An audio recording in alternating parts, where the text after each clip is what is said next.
This video is going to be for days 3 and 4 of weeks 5 through 8 of the Powerbuilding program. So the first exercise I'm going to go over today is barbell rows. And for the purposes of this demonstration, this is going to be my barbell.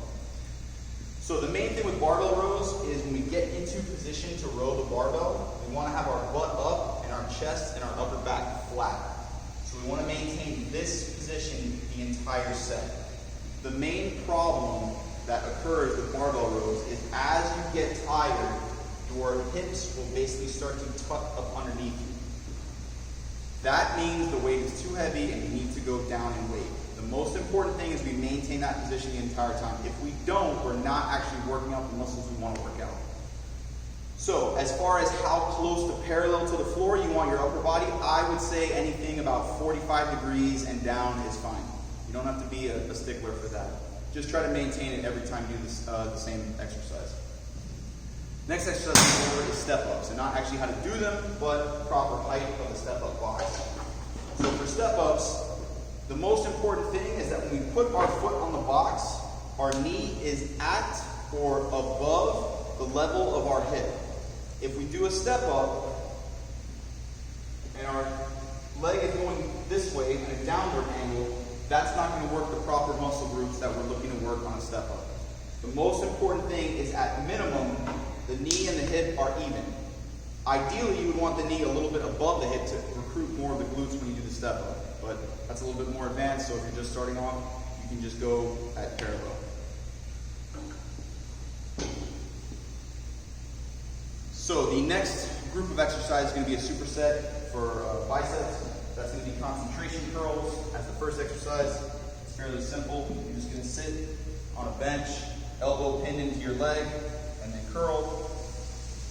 Next exercise is going to be Zottman curls. So for Zottman curls, you're going to come up, rotate, and go down, up, rotate, and go down.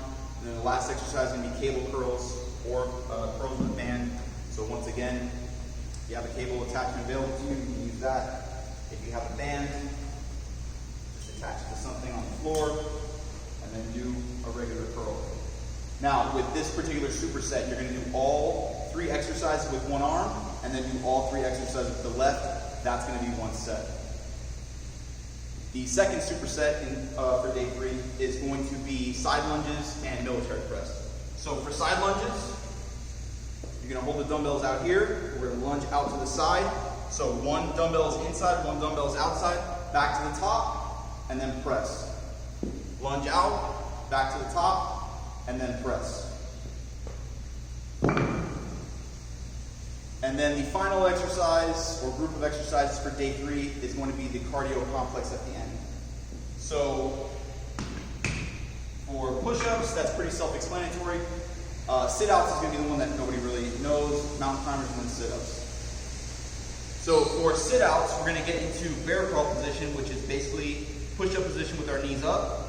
We're going to rotate, bring our leg out, and then rotate back. So just like that. Now, that is an every minute on the minute. So an EMOTM set, meaning you're going to do all the reps as fast as you can for all those exercises back to back to back to back to back. However long that takes you, you get the rest of the minute as rest. So let's just say for the push-ups, sit-outs, mountain climbers, and sit-ups, it takes you 20 seconds to complete all the reps. You get 40 seconds of rest. If it takes you 40 seconds to complete all the reps, you get 20 seconds rest. So just keep that in mind.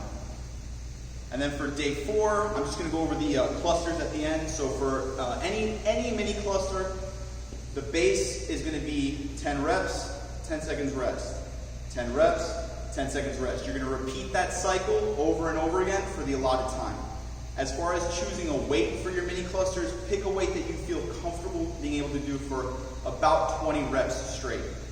So the first exercise we're going to go over is actually spoon press. So for spoon press, we're going to take 2 dumbbells once again.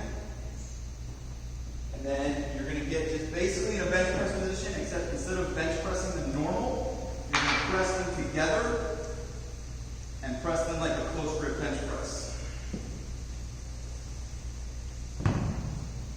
The second exercise is going to be scissor kicks. That's abs. So we're going to be down on the floor, hands under your butt, and then big scissor kicks just like this. The third exercise that I'm going to go over is bus drivers, or plate bus drivers, excuse me. So we're going to take a plate. You can do these sitting or standing, doesn't matter. You're going to bring the plate up. So I like to use the hole in the plate and basically look through it like you would be looking through a telescope. And then from here, we're turning and keeping whatever we have in our sights right in the center of the plate. And then the last thing is going to be toe touches. So you can use the same plate as you use for the bus drivers for the toe touches. That's again abs, so we're down on the floor. If you have a plate in your hand, you're just coming up and essentially doing a crunch, try and touch your toes.